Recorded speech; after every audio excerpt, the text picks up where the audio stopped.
What is up, ladies and gentlemen? This is Jeff Benjamin with iDownload Blog. I'd like to talk about the iOS 7 app switcher. Now, by now, most of you guys are really familiar with the app switcher and what it does. You can swipe up to kill apps. You can view the full screen app previews.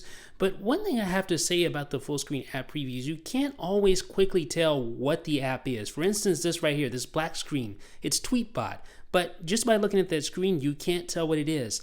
Thankfully, though, Apple has included the app icons below of all the app icons. Now, that may seem obvious, but if you're wanting to quickly identify a running app, it's best to just look down below and ignore the full screen app previews. That way you can quickly identify the app that you want to switch to and then tap on the app icon for the running app. It's still nice to have the full screen app previews, but if you just focus your eyes down below, you'll notice that you can quickly peruse your list of open apps, and then you can quickly switch to those apps more effectively, I think.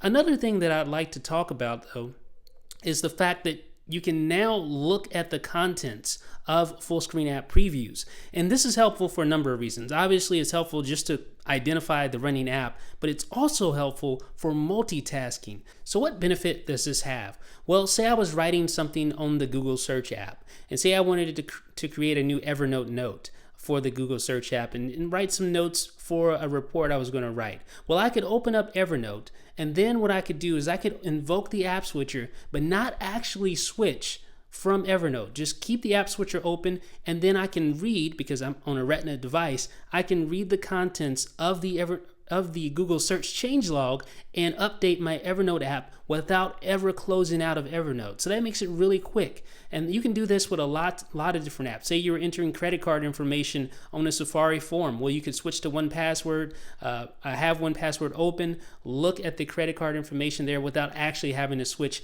And that's just an example. If you're entering forms or you're populating data, this could be really, really helpful using this sort of faux multitasking. It's not true multitasking, but the iOS 7 app switcher makes it a lot easier this time around to get more work done and to be more productive. So I hope these little tips were able to help you out using not only the icons at the bottom of the app switcher, but also effectively using the full screen app previews to your advantage. Let me know what you guys think in the comment section. This is Jeff with iDownload Blog.